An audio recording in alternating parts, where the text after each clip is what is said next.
మంచి కథలు, మంచి రచయితలు, మంచి పుస్తకాలు, మంచి మనుషులు, మంచి మాటలు, మంచి పాటలు వెరసి వీటన్నింటి యొక్క సమగ్ర కలయిక కౌముది వీక్లీ ఆడియో మ్యాగజైన్ 13వ సంచికకి స్వాగతం. ముందుగా ఈ వారం కవిత. క్రిందటి వారం చెప్పాను కదండి, ప్రసిద్ధమైనటువంటి కవుల యొక్క కవితలు కూడా వినిపిస్తానని. అయితే సందర్భానుసారం నేను రాసిన కవితలు వినిపిస్తానని చెప్పాను కదా. ఈరోజు సందర్భం ఏమిటంటే, ఈరోజే విడుదలైనటువంటి కౌముది మార్చి సంచికలోని ముఖపత్ర కవితని మీకు వినిపిద్దాం అనుకుంటున్నాను. నవ్వు ఆరోగ్యానికి చాలా మంచిదని చెప్తూ ఉంటారు కదా. కేవలం మానసిక ఆరోగ్యానికే కాకుండా శారీరక ఆరోగ్యానికి కూడా నవ్వుతూ ఉండడం చాలా ఉపయోగపడుతుంది అని శాస్త్ర పరిశోధనలో తేల్చి చెప్పాయండి. అలాగే ఎక్కువ నవ్వుతూ ఉండేవాళ్ల జీవితకాలం కూడా పెరుగుతుందని కూడా కొంతమంది శాస్త్రజ్ఞులు చెప్పారు.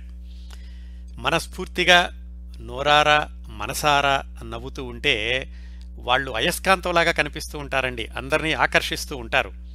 అలాంటి నవ్వు గురించి క్లుప్తంగా ఈ కవితలో కౌముది మార్చి సంచిక ముఖపత్ర కవితలో చెప్పాను. అది మీకు వినిపిస్తాను ఇప్పుడు. నవ్వు అల్లాడిన అద్భుత దీపం, అందనంత ఆకాశాన్ని సైతం పాదాల కింద తివాచీగా పరిచేస్తుంది. నవ్వు అల్లాడిన అద్భుత దీపం, అందనంత ఆకాశాన్ని సైతం పాదాల కింద తివాచీగా పరిచేస్తుంది. నవ్వు చిత్రమైన మంత్రదండం, దిగుళ్ల మొదళ్లను మాయం చేసి ఆశల చివుళ్లకు ఊపిరులిస్తుంది. నవ్వు వన్నెతరగని సూర్యబింబం, చైతన్యానికి కేంద్రబిందువై పక్కవారిని పొద్దుతిరుగుడు పువ్వులుగా మారుస్తుంది. నవ్వు జెండాపై కపిరాజు, అడుగులైనా పడని ఎగుడు దిగుడు దారుల్లోనూ పూలరథాన్ని అలవోకగా పరిగెత్తిస్తుంది. నవ్వు జెండాపై కపిరాజు, అడుగులైనా పడని ఎగుడు దిగుడు దారుల్లోనూ పూలరథాన్ని అలవోకగా పరిగెత్తిస్తుంది. తరువాతి అంశం ఈ వారం పాట. ఇందాక నవ్వు గురించి కవిత విన్నాం కదా, ఇప్పుడు జీవితం గురించి. జీవితం అంటే ఏమిటి? ఒక మనిషి బ్రతకడం అనేది ఉపరితలంలో కనిపించే అర్థం. అయితే తరచి చూస్తే జీవితంలో ఎన్నో కోణాలు కనిపిస్తాయి. జీవితానికి ఎన్నో నిర్వచనాలు అన్వయించుకోవచ్చు. అలాగే రచయితలు, కవులు కూడా తాము చూసినటువంటి జీవితంలోని కోణాలను బట్టి, ఆయా సందర్భాలను బట్టి జీవితాన్ని రకరకాలుగా వర్ణించారు. ప్రకృతిలోని అనేకమైన వాటితో జీవితాన్ని పోల్చి చెప్పారు. జీవితమే నాటకరంగం అన్నాడు ఓ కవి.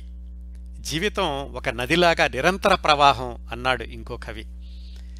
అలాగా రకరకాల అన్వయాలు చెప్పుకోవచ్చండి జీవితానికి. ఇప్పుడు మనం వినబోయేటటువంటి ఈ వారం పాటలో జీవితాన్ని రెండు కోణాల్లో చూపించారు మిత్రులు సుద్దాల అశోక్ తేజ గారు. మరి ఎంతమంది ఈ పాట విన్నారో తెలియదు నాకు. నగరం నిద్రపోతున్న వేళ అనేటటువంటి సినిమాలో నుంచి సుద్దాల అశోక్ తేజ గారు రాసిన పాట అండి. జీవితం నటన లాంటిది, నటరాజుకు చేసే పూజ లాంటిది అని చెప్తూ సుద్దాల అశోక్ తేజ గారు దీంట్లో జనన మరణముల నడుమనున్న ప్రతి క్షణము క్షణము ఎన్ని నటనలు, ఎన్ని భంగిమలు, ఎన్ని ముద్రలు, ఎన్ని తప్పటడుగులు. నటరాజుకి ఒక్కొక్కసారి ఆనంద బాష్పాలతో, మరొకసారి కన్నీటి పుష్పాలతో పూజ చేసే ప్రక్రియ లాంటిది ఈ జీవితం అని ఒక కోణంలోనూ, అలాగే జీవితం నదీ ప్రవాహం లాంటిది, కొండల చుట్టూతూ అరణ్యాలను దాటుకుంటూ అలాగే మైదానాల మీదుగా పరిగెడుతూ చిట్ట చివరికి సముద్రంలో కలవడానికి వెళ్లే నదీ ప్రవాహం లాంటి జీవితం అని ఇంకో కోణంలోనూ ఈ పాటలో వర్ణించారండి. అంటే ఈ రోజుల్లో సినిమా పాటల్లో అర్థాన్ని భూతద్దంలో వెతకాల్సి వస్తుంది అనుకునే రోజుల్లో ఇంత చక్కటి పాట, ఇంత చక్కటి సాహిత్యాన్ని అందించిన అశోక్ తేజ గారిని హృదయపూర్వకంగా అభినందించాలండి. ఈ పాట వినండి జాగ్రత్తగా. ఈ పాటలో ఉన్నటువంటి సాహిత్యాన్ని జాగ్రత్తగా వినండి. ఆయన చాలా లోతైన గాఢమైన తాత్విక చింతనని చాలా బలమైనటువంటి పదాల్లో ఈ పాటలో పొదిగారు. దానికి ధీటుగా యేసోకృష్ణ గారి సంగీతాన్ని అందించారు. మరి ఈ సినిమాలో ఈ పాటను చిత్రీకరించినటువంటి సందర్భం ఏమిటో నాకైతే తెలియదు, కానీ మొత్తానికి ఈ పాటలో జీవితాన్ని రెండు కోణాల్లో చూపిస్తూ సుద్దాల అశోక్ తేజ గారు వర్ణించారండి. నగరం నిద్రపోతున్న వేళ చిత్రం నుంచి ఈ పాట.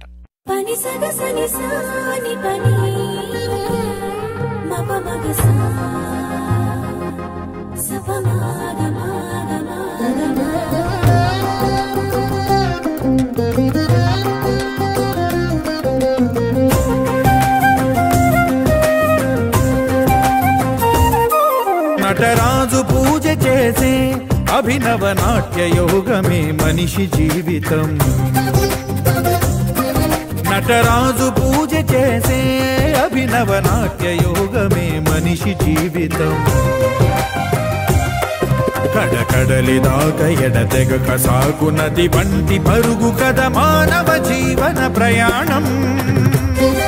నటరాజు పూజ చేసే అభినవ నాట్య యోగమే మనిషి జీవితం. కడకడలి దాకా ఎడతెగక సాగు, కడకడలి దాకా ఎడతెగక సాగు నది వంటి పరుగు కథ మానవ జీవన ప్రయాణం. నటరాజు పూజ చేసే అభినవ నాట్య యోగమే మనిషి జీవితం.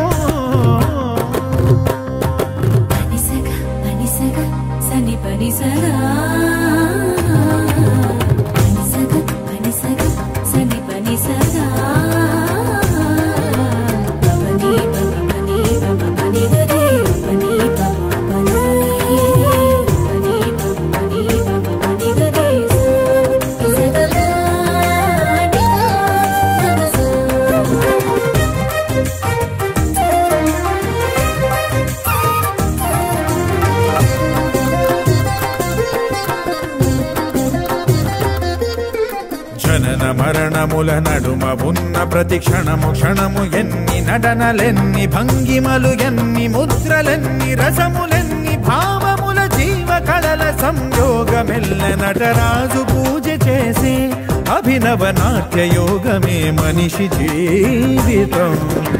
అమ్మ పేగుముడి నుండి తెగిపడి నీలమ్మ ఒడిని చేరిన నుండి ఎన్ని తప్పటడుగులు ఎన్ని తప్పుటడుగులతో కూడుకున్నెన్ని నడకలెన్నెన్ని పరుగులెన్నెన్ని మలుపులే పూట మజిలి ఏ వైపు కదిలి ఏ శిఖరమునకు పైకెగసి ఎగసి ఏ లోయలోకు జలపాతమల్లె ఇక దుమికి దుమికి కడకడలి దాకా ఎడతెగక సాగు, నడకడలి దాకా ఎడతెగక సాగు నది వంటి పరుగు కథ మానవ జీవన ప్రయాణం.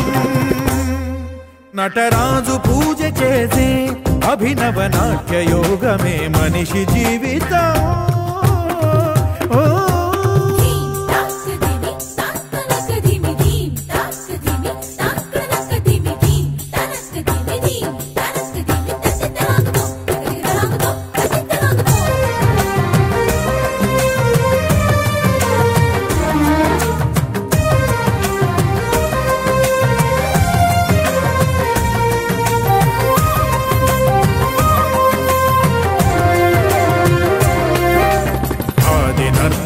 నకాదిమూర్తి దయవర్తి తాండవాదీర్తి ఆ శంకరునికి శైశవము నుండి శవమయ్యదాకా శివమయ్యదాకా ప్రతి నిమిష నిమిషమానంద బాష్పములతోనో కన్నీటి పుష్పములతోనో నటరాజు పూజ చేసే అభినవ నాట్య యోగమే మనిషి జీవితం.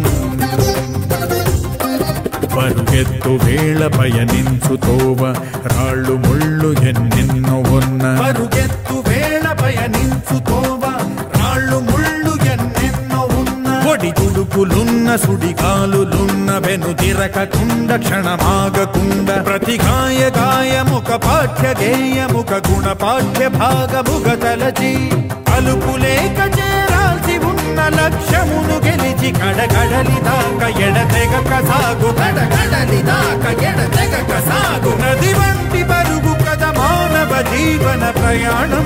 నటరాజు పూజ చేసే అభినవ నాట్య యోగమే మనిషి జీవితం.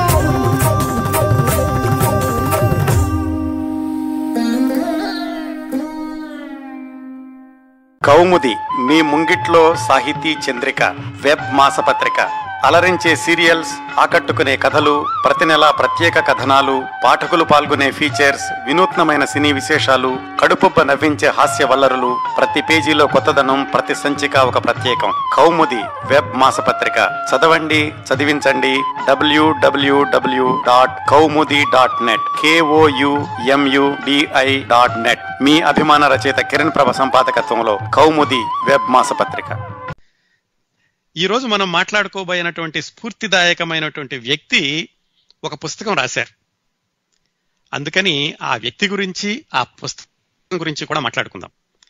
ఈ వ్యక్తి గురించి దాదాపుగా మీలో చాలా మంది విని ఉండరు, చాలా మందికి తెలిసి ఉండదు. అది సమంజసం కూడాను. అలాగే ఈ పుస్తకాన్ని కూడా మీరెవరూ చదివి ఉండరు, అది కూడా సమంజసమే. ఎందుకు సమంజసం అంటే ఈయన 200 సంవత్సరాల క్రిందటి వ్యక్తి అండి. అలాగే ఆ పుస్తకం కూడా దాదాపుగా 180 సంవత్సరాల క్రిందట రాశారు ఆయన. ఆ పుస్తకం ప్రత్యేకత, ఆ వ్యక్తి ప్రత్యేకత ఏమిటంటే, మన తెలుగు సాహిత్యంలో మీరు పుస్తకాలని అలాగే సాహిత్య ప్రక్రియలని చూసుకుంటే కథలున్నాయి, నవలలున్నాయి, కవితలున్నాయి, నాటకాలున్నాయి, గేయాలు, ఇలాగ వీటన్నిటినీ రకరకాల సాహితీ ప్రక్రియలు అంటారు. ఈ ప్రక్రియల్లో ఒక ప్రత్యేకమైనటువంటి ప్రక్రియ మాత్రం తెలుగు సాహిత్యంలో తక్కువగా ఉందండి. ఏమిటంటే అది ట్రావెలోగ్స్, యాత్రా సాహిత్యం, యాత్రా చరిత్ర, యాత్రా స్మృతి, ఏదైనా అని పిలుచుకోవచ్చు. అంటే ఎవరైనా రకరకాల ప్రదేశాలకు వెళ్ళినప్పుడు ఆ యాత్రలో ఎదురైనటువంటి అనుభవాలు, ఆ ప్రదేశం గురించిన చరిత్ర, ఇలాంటి వాటన్నిటిని రాయడాన్ని ట్రావెలోగ్ అంటారు. ఆ ట్రావెలోగ్ అన్నమాట తెలుసు కదా. మన తెలుగు పుస్తకాల ప్రచురణ మొదలైంది 1800 మొదట్లో అని మనం 2 వారాల క్రిందట సిపి బ్రౌన్ గారి గురించి మాట్లాడుకున్నప్పుడు చెప్పుకున్నాం. అప్పటి నుంచి ఇప్పటి వరకు చూసుకుంటేనటండి ఒక 200 మించి ఇలాంటి ట్రావెలోగ్స్ తెలుగులో ఎక్కువ రాయలేదు ఎవరు.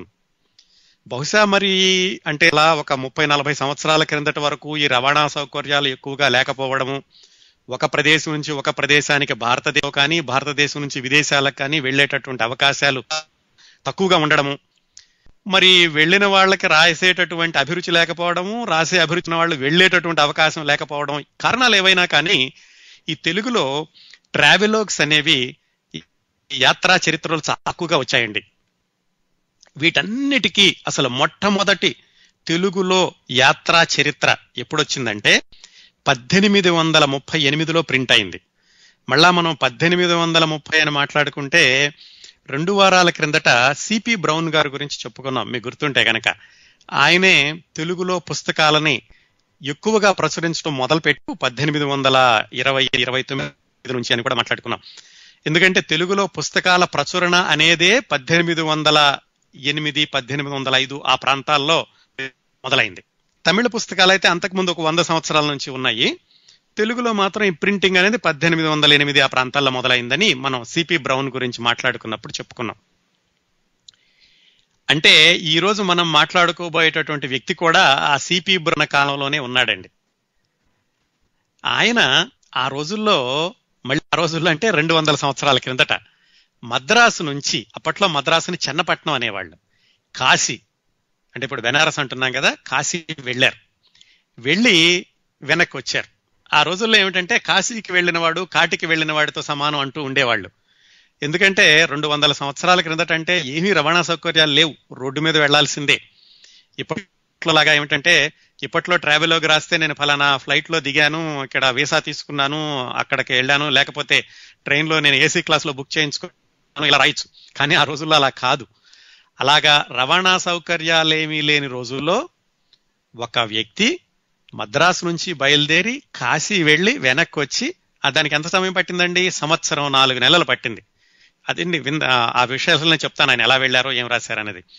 అలా వెళ్ళేటప్పుడు ఆయన మిత్రుడు ఒక ఆయన చెప్పాడు, నువ్వు ఎలాగో వెళుతున్నావు కదా కాశీకి, నువ్వు దోవలో ఎదురైనటువంటి అనుభవాలన్నిటినీ, నీ యాత్రనంతటినీ కూడా ఒక జర్నల్ లాగా రాసి నాకు పంపిస్తూ ఉండు అప్పుడప్పుడు అని అడిగారు. ఈయన అలాగే వెళుతూ ఆ దోవలో ఆయన రాత్రిపూట ఆగినప్పుడు ఎప్పుడు అవన్నీ రాసి ఈయనకి బహుశా మరి పోస్ట్లో పంపించి ఉంటారు, అవన్నీ ఆయనకి పంపించారు. ఆ విధంగా ఆయన 1.4 నెలల పాటు వెళ్ళి వెనక్కి వచ్చేసరికి ఆయన రాసిన కాగితాలన్నీ ఆయన మిత్రుడి దగ్గర ఒక పెద్ద పుస్తకం లాగా తయారైనవి. అయితే దురదృష్టవశాత్తు ఈయన చనిపోయారు. కాశీకి వెళ్ళొచ్చిన 5-6 సంవత్సరాలకి ఆయన చనిపోయారు. చనిపోయాక 2 సంవత్సరాలకి ఆయన మిత్రుడు ఆయన రాసినటువంటి జర్నల్స్ అన్నిటినీ కలిపి ఒక పుస్తకం లాగా వేశాడు. ఆ పుస్తకం పేరు కాశీ యాత్రా చరిత్ర. అదండి తెలుగులో మొట్టమొదటి ట్రావెలోగ్. 1838లో ప్రచురితమైంది. ఆ ట్రావెలోగ్ గురించి ఈరోజు మాట్లాడుకుందాం. అలాగే ఆ కాశీకి ప్రయాణం చేసినటువంటి వ్యక్తి, ఈ పుస్తకం రాసినటువంటి ఆయన పేరు ఏనుగుల వీరాస్వామయ్య. ఆ ఏనుగుల వీరాస్వామయ్య గారి గురించి, ఆయన రాసిన పుస్తకం గురించి, ఆయన చేసిన కాశీ యాత్ర గురించి మాట్లాడుకుందాం. మరి సహజంగానే, ఎందుకంటే 200 సంవత్సరాల క్రిందటి విశేషాలు కాబట్టి మీలో ఎవరు విని ఉండరేమో అని చెప్పాను. కాకపోతే ఈ పుస్తకం ఇప్పటికి కూడా లభ్యమవుతుందండి.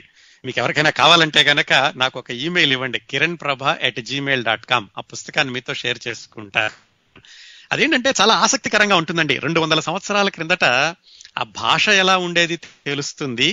ఆ పుస్తకాన్ని అప్పట్లో ప్రింట్ చేసినప్పుడు ఆ ప్రింట్ లో ఉన్న అక్షరాలు ఉన్నటువంటి పరిధిని బట్టి తెలుగు వేరే విధంగా కొంచెం ఉండొచ్చు. అలాగే ఈ ఏనుగుల వీరాస్వామయ్య గారు వెళ్ళేటప్పుడు ఆయనకు అనుభవాలు, ఆ తోవలో జరిగినటువంటి అనుభవాలు, అలాంటివన్నీ కూడా తెలుసుకోవడానికి చాలా వినూత్నంగా, చాలా ఆసక్తికరంగా ఉంటుంది. 200 సంవత్సరాల క్రిందట పరిస్థితులు ఎలా ఉండేవి, వాతావరణం ఎలా ఉండేది, ప్రజలు ఎలా ఉండేవాళ్ళు, ఈ ప్రయాణాల్లో వీళ్ళకి ఇబ్బందులు ఎలా ఉండేవి, సౌకర్యాలను మర్చిపోండి, ఇబ్బందులు ఎలా ఉండేవి, వాటిని ఎలా అధిగమించేవాళ్ళు, ఇలాంటివన్నీ తెలుసుకోవడానికి చాలా ఆసక్తికరంగా ఉంటుంది. ఆ పుస్తకం మొత్తం చదివానండి. 400 పేజీల పుస్తకం చదివాక నాకు ఆయన జీవిత చరిత్ర కూడా ఉంది దాంట్లోను. ఒకసారి శ్రోతలతోటి పంచుకుంటే బాగుంటుంది అనిపించింది. అందుకని ఈ రోజు స్ఫూర్తి, ఈ రోజు వ్యక్తి, ఈ రోజు పుస్తకం ఏనుగుల వీరాస్వామయ్య గారు రాసినటువంటి కాశీ యాత్రా చరిత్ర, తెలుగులో మొట్టమొదటి ట్రావెలోగ్. ఆ పుస్తకంలోకి వెళ్ళబోయే ముందు అసలు ఈ ఏనుగుల వీరాస్వామయ్య గారు ఎవరు, అసలు కాశీ వెళ్లాలని ఎందుకు అనిపించింది, ఆ విశేషాలు తెలుసుక ఆ తర్వాత పుస్తకంలోకి వెళదామండి. ఈ ఏనుగుల వీరాస్వామయ్య అన్న ఆయన సరిగ్గా ఆయన ఎప్పుడు పుట్టారో ఏమిటో ఎక్కడ వివరంగా రాలేదు. సుమారుగా 1780, 1790 ఆ ప్రాంతాల్లో పుట్టి ఉంటారండి. ఆయన 1836లో చనిపోయారు. ఆ మధ్యకాలంలో ఆయన కొన్ని ఉద్యోగాలు చేశారు. ఈ కాశీ యాత్ర వల్ల ఆయన అందరికీ తెలిసింది. ఆయన రాసిన పుస్తకం వల్ల కూడా ఆనాటి పరిస్థితులు కూడా గ్రంథస్థం చేయబడినాయి. ఆయన 1780-90 ప్రాంతాల్లో చెన్నపట్నం, అంటే ఇప్పుడు మద్రాసు అంటున్నాం, అప్పట్లో చెన్నపట్నం అనేవాళ్ళు, అక్కడ పుట్టారు. వాళ్ళు ఆంధ్ర నియోగి బ్రాహ్మణులు, శ్రీవత్స గోత్రం వాళ్ళది. వాళ్ళ నాన్నగారి పేరు సామయ్య మంత్రి. అయితే ఆయనకి 9వ సంవత్సరంలోనే తండ్రి చనిపోయారు. తండ్రి చనిపోయేసరికి తల్లి ఆయన్ని అన్ని అయ్యి పెంచింది. ఆయనకి ఏమిటంటే నుంచి కూడా చాలా చురుకుగా ఉండేవాళ్ళు చదువులోను. కాకపోతే చదువుకోవడానికి అప్పట్లో పరిస్థితులు ఎక్కువగా లేవు. మనం 2 వారాల కింద చెప్పుకున్నాం, సిపి బ్రౌన్ గారు వచ్చి ఆ పుస్తకాలు, వాచికాలు, గ్రామరు, అలాగే డిక్షనరీలు అవన్నీ ప్రచురించే వరకు కూడా చదువుకోవడం కూడా చాలా కష్టంగా ఉండేదని వీధి బడులు ఉంటూ ఉండేవి. ఈయన ఆ వీధి బడిలోనే ఆయన సొంతంగా అక్కడక్కడ దొరికినటువంటివి, అక్కడక్కడ విన్నవి, వీటన్నిటినీ పోగు చేసుకుని ఆయన తెలుగు, చెన్నపట్నం కదండి, అరవము, సంస్కృతము, ఇంగ్లీషు ఆయన స్వయం కృషి వల్ల ఇవన్నీ నేర్చుకున్నారు. ఎప్పుడు 9-10 సంవత్సరాల వయసులోనే నేర్చుకునేసరికి ఈయనకి 10-12 సంవత్సరాల వయసు వచ్చినప్పుడు ఒక వాలంటీర్గా ఒక సంస్థలో చేరారు. వాలంటీర్ అంటే ఏమీ పారితోషికం లేకుండా. దాని పేరు ఏంటంటే బోర్డ్ ఆఫ్ ట్రేడ్ అండి. ఇవన్నీ కొత్తగా ఉంటాయి, ఎందుకంటే మనం 200 సంవత్సరాల కిందట మాట్లాడుకుంటున్నాం కదా. బోర్డ్ ఆఫ్ ట్రేడ్ అంటే ఏమిటంటే, బ్రిటిష్ వాళ్ళు భారతదేశాన్ని పరిపాలించడానికి వచ్చినప్పుడు, వాళ్ళు పరిపాలించడానికి కాదు వ్యాపారానికని వచ్చారు, తర్వాత పరిపాలన మొదలు పెట్టారు. ఆ గవర్నమెంట్ ఆఫీసులు ఉన్నప్పుడు ఆ గవర్నమెంట్ ఆఫీసులోనే వాళ్ళ వ్యాపారానికి సంబంధించినటువంటి ఆఫీస్ కూడా పెట్టుకునేవాళ్ళు. అందుకని గవర్నమెంట్ ఆఫీస్కి అనుబంధంగా బోర్డ్ ఆఫ్ ట్రేడ్ అని ఉంటూ ఉండేది.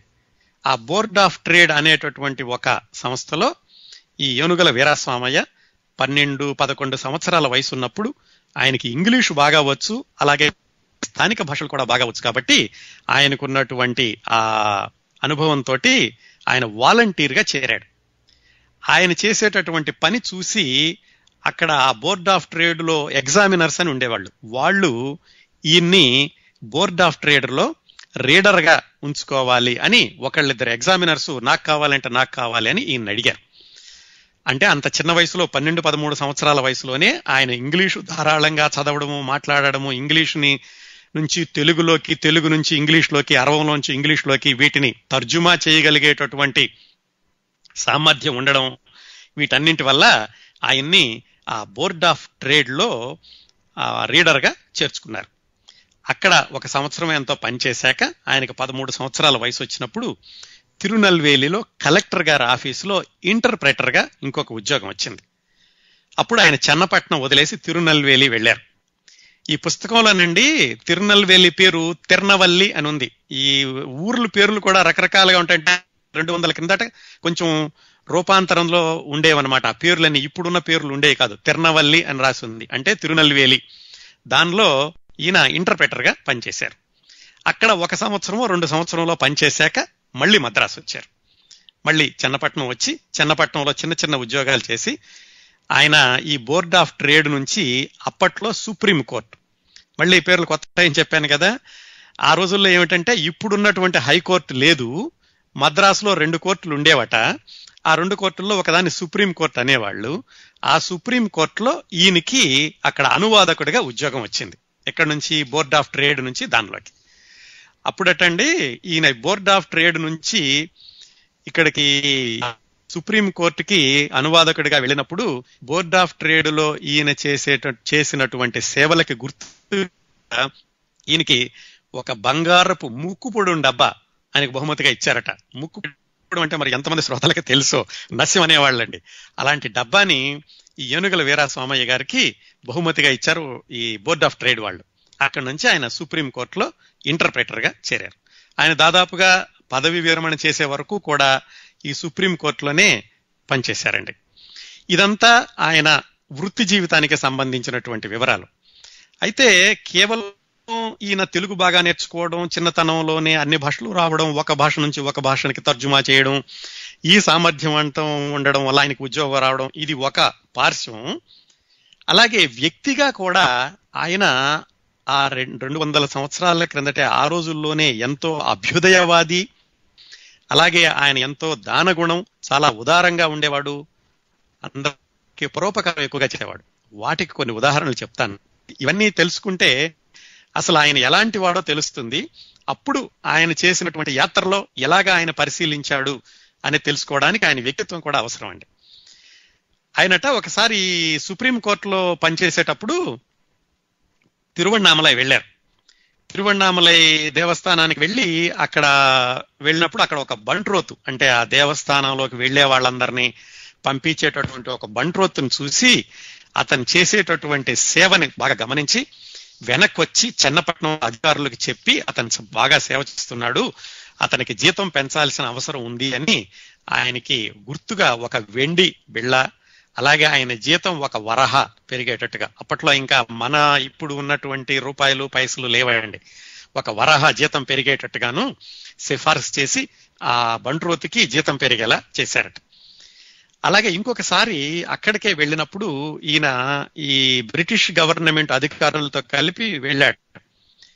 వెళితే ఏమైందంటే ఆ కలెక్టర్ గారు అడిగారట, ఏమండి దేవాలయానికి రథం లేదు, మీరు ప్రభుత్వంతో చెప్పి రథం ఇప్పిస్తే బాగుంటుంది అని. ఈ వెళ్ళినటువంటి ప్రభుత్వ అధికారులు ఏం చెప్పారు వీరాస్వామయ్య గారికి, అలాగే ఇస్తామని చెప్పండి అన్నారు. ఈ ఏనుగుల వీరాస్వామయ్య గారు ఆ కలెక్టర్ గారికి చెప్పారు, సరేలేండి మేము వెళ్ళి గవర్నమెంట్ తో మాట్లాడి మీకు దేవాలయానికి రథం పంపిస్తాము అని చెప్పారు.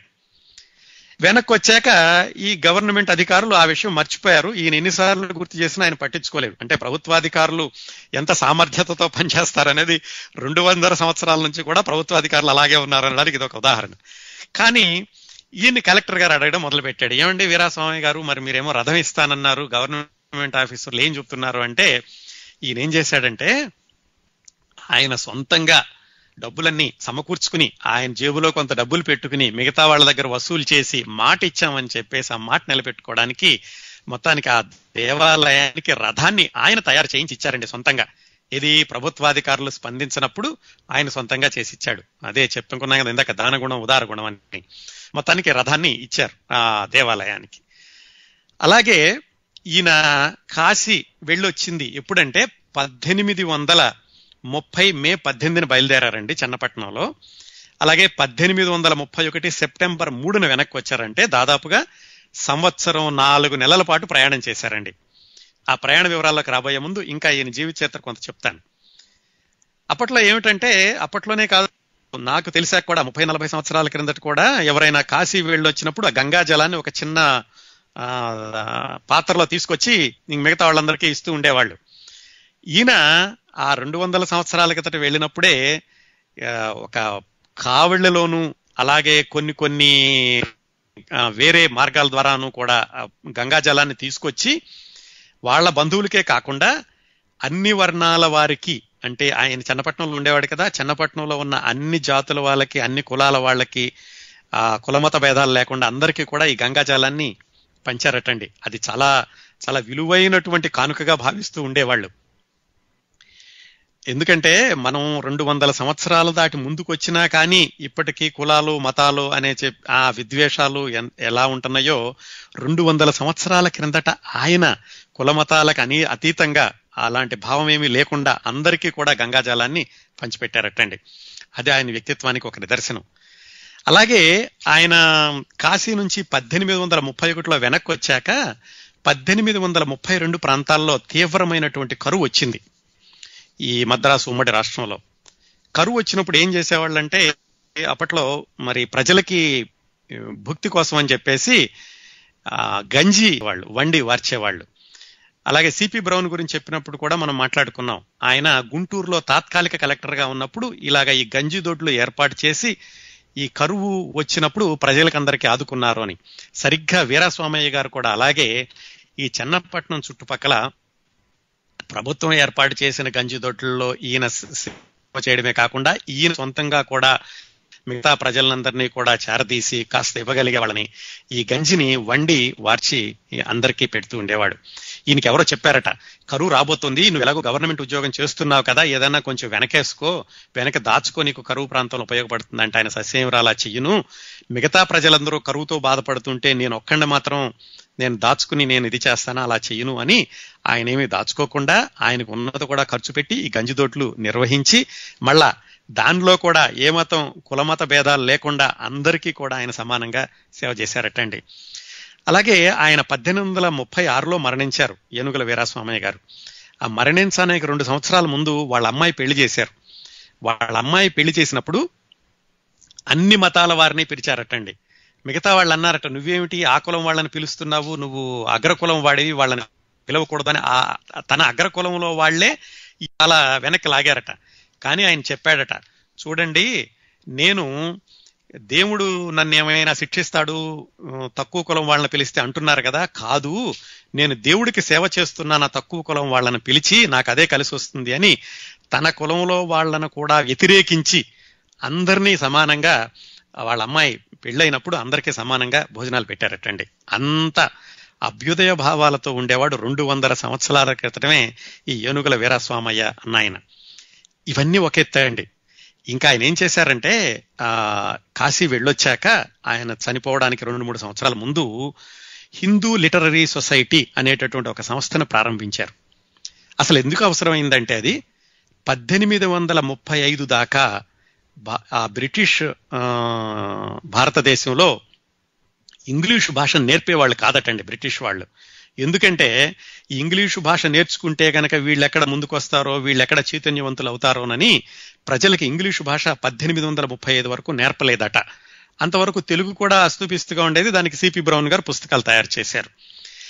ఆ రోజుల్లో ఇంకా బ్రిటిష్ భారతదేశంలో ఉన్నటువంటి వాళ్ళు చేయాల్సిన పని ఏమిటంటే వాళ్ళకి పన్నులు కట్టడం, ఈస్ట్ ఇండియా కంపెనీకి బానిసత్వం చేయడం, అంత దారుణంగా భారతదేశ ప్రజల్ని వాళ్ళు చూస్తూ ఉండేవాళ్ళు.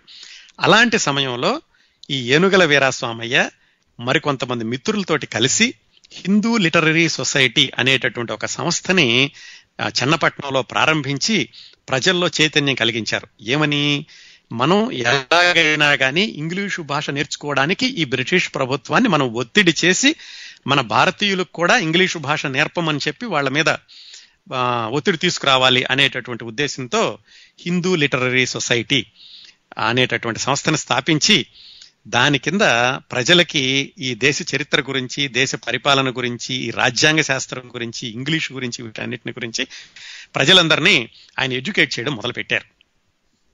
ఆ తర్వాత బ్రిటిష్ ప్రభుత్వం వీళ్ళు చేసినట్టు విజ్ఞప్తులను మన్నించిన తర్వాత వాళ్ళు మళ్ళా ఇంగ్లీష్ భాషను ప్రవేశపెట్టడం అవన్నీ జరిగినాయి అనుకోండి. అది 1830 తర్వాత.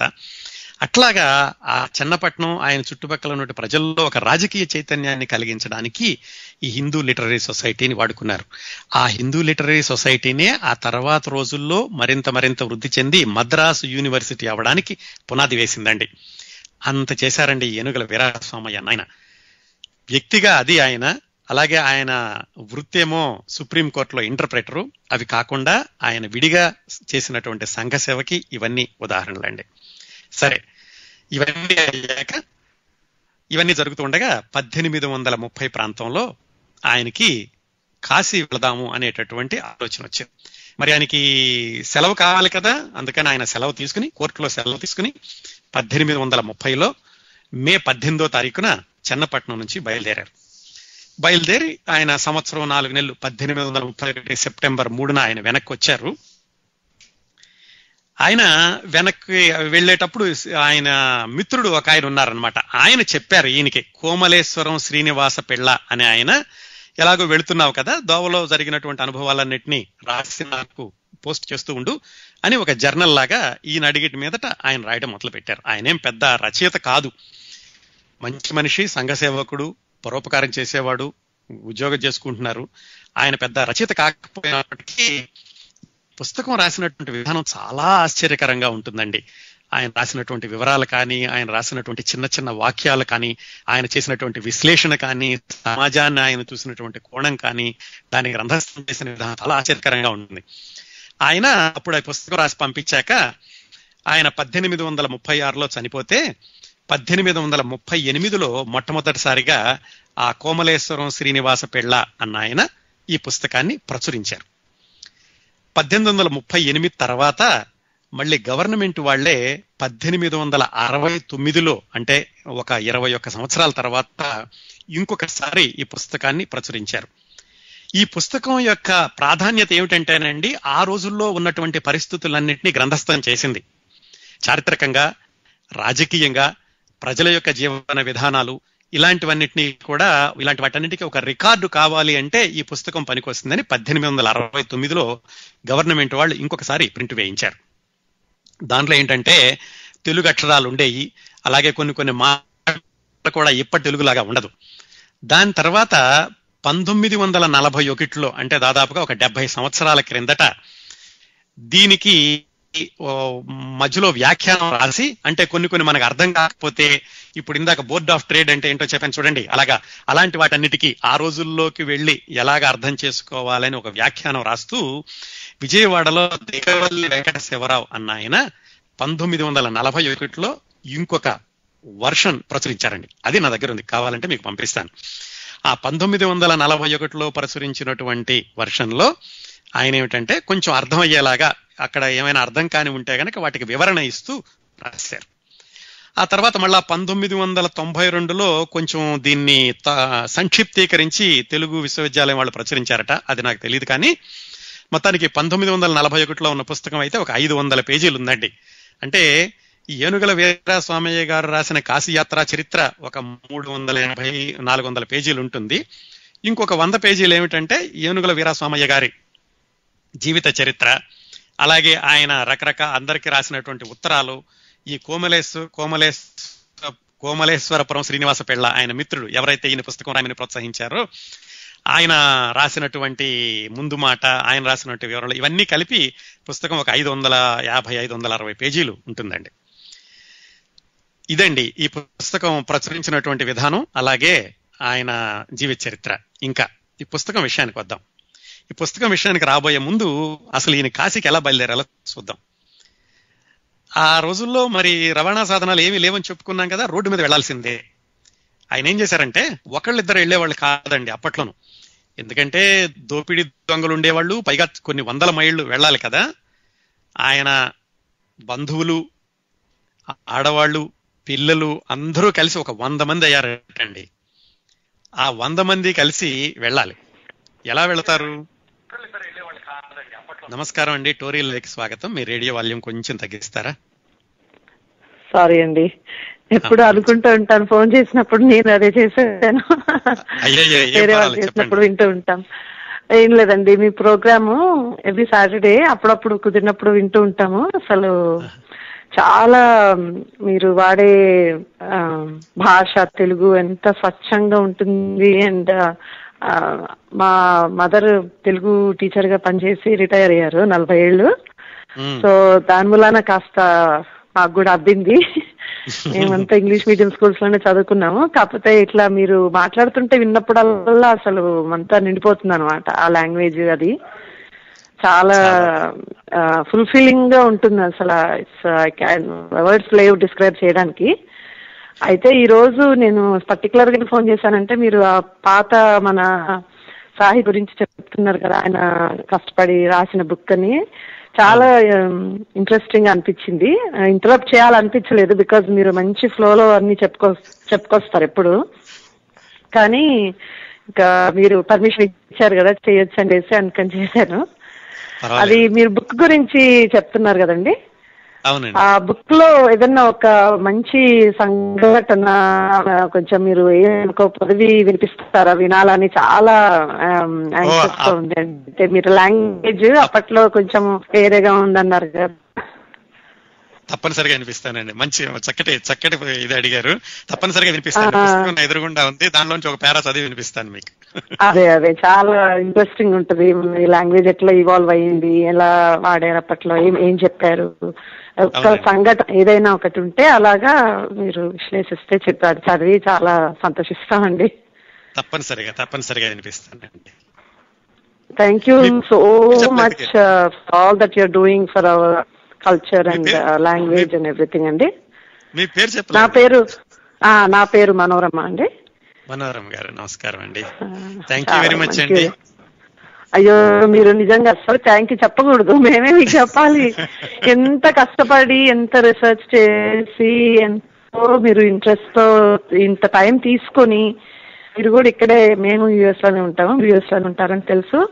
సో లైఫ్ స్టైల్ ఇక్కడ ఎలా ఉంటుందో మనందరికి తెలుసు. సో ఇది ఈజీ కాదు ఇవన్నీ చేయడము. సో అందుకని ఎంత అప్రిషియేట్ చేస్తామంటే అసలు మాటల్లో చెప్పలేము.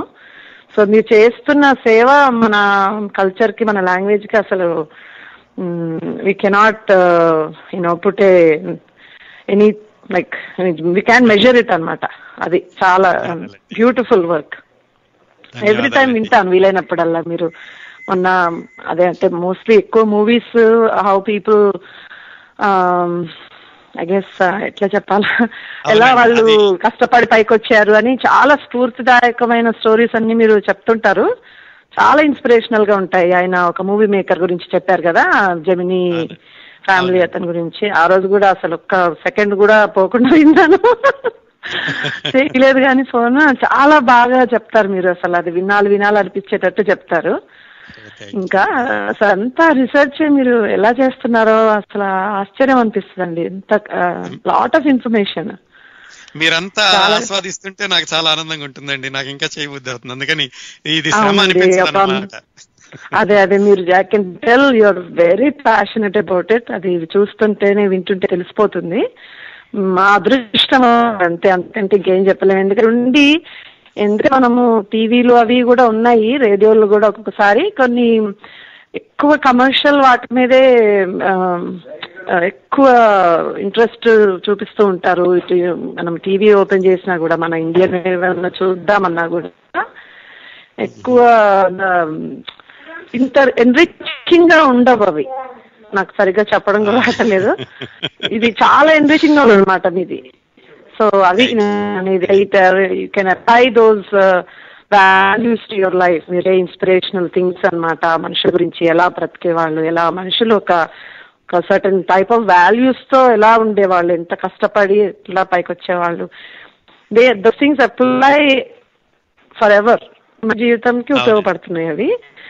సో అట్లా మీరు చెప్పడం వల్ల అది చాలా we can really directly be affected by that అన్నమాట. అంటే చాలా విశేషాలు చెప్పుకుందామండి. Sorry. Okay, I should let you go. I know you have a lot to share and talk. Sorry.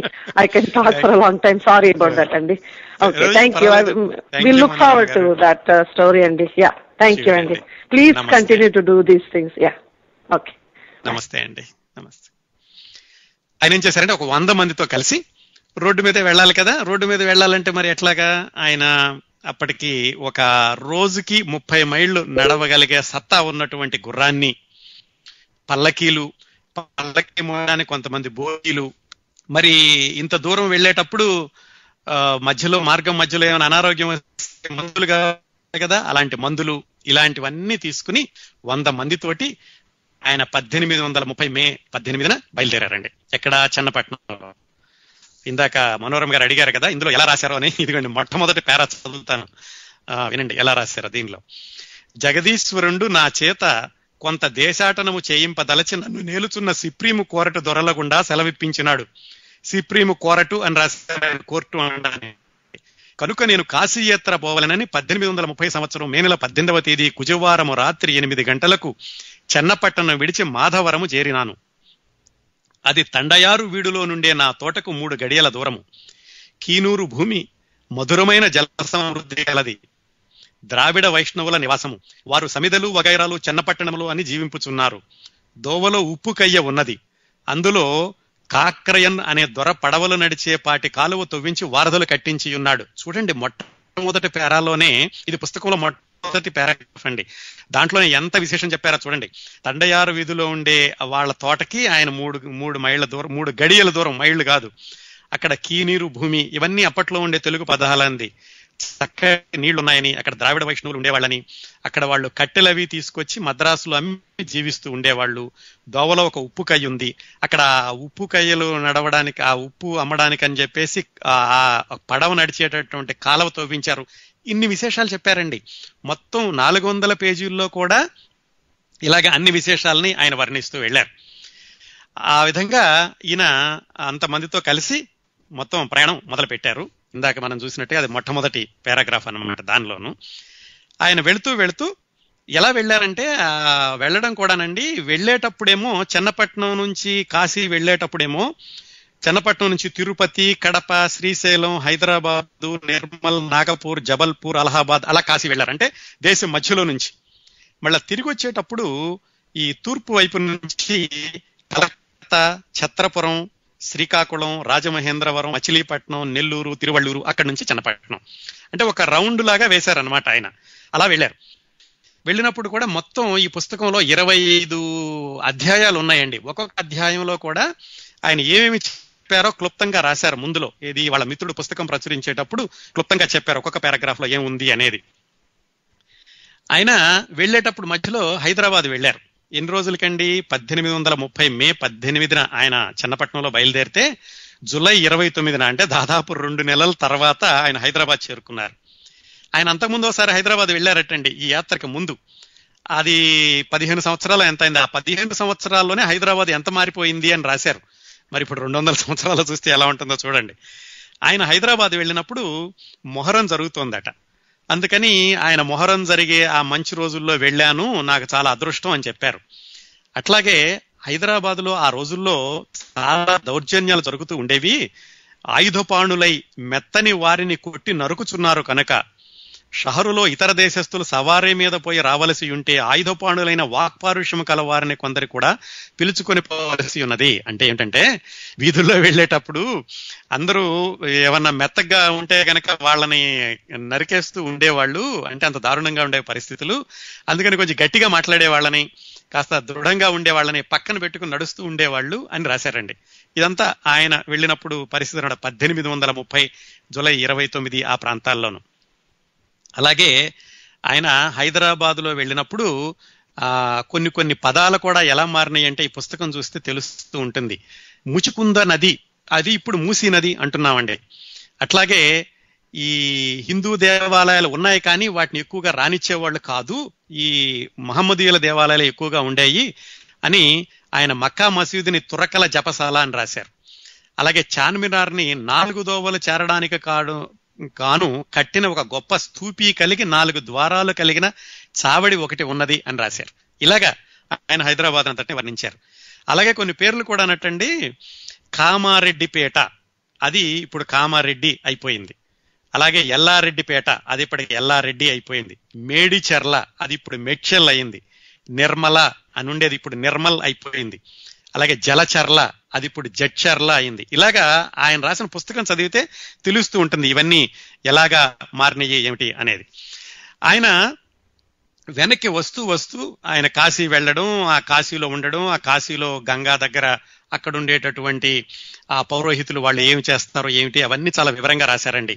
అలాగే మధ్య మధ్యలో ఈస్ట్ ఇండియా కంపెనీ వాళ్ళు భారతదేశాన్ని, ఈ బ్రిటిష్ ఇండియాని ఎలా పరిపాలిస్తున్నారు, వాళ్ళు చేసే దౌర్జన్యాలు అలాంటివన్నీ కూడా ఏమాత్రం మొహమాటం కూడా రాశారు ఈ పుస్తకంలోను.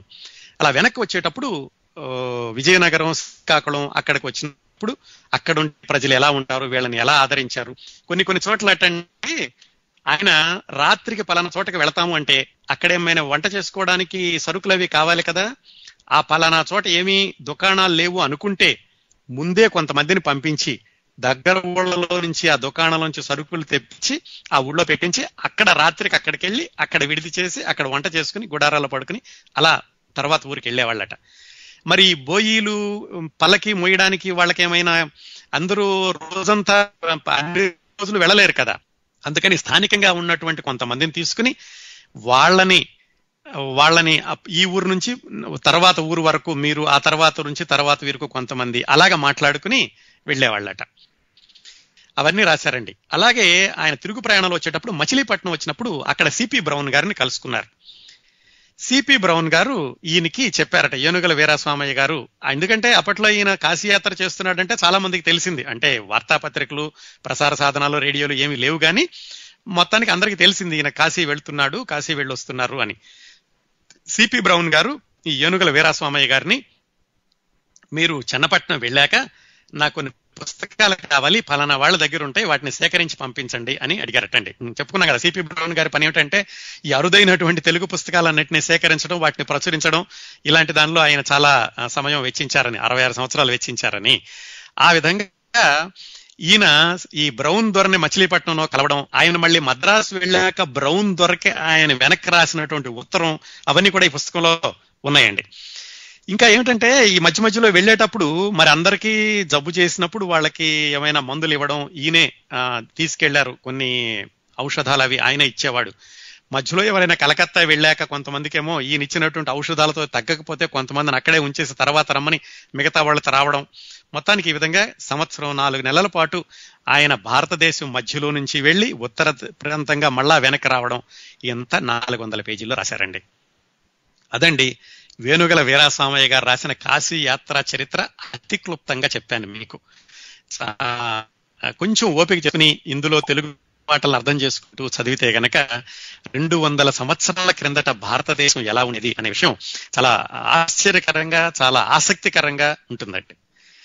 అదండి ఈరోజు స్ఫూర్తి, ఈరోజు వ్యక్తి, ఈరోజు పుస్తకం కాశీ యాత్రా చరిత్ర.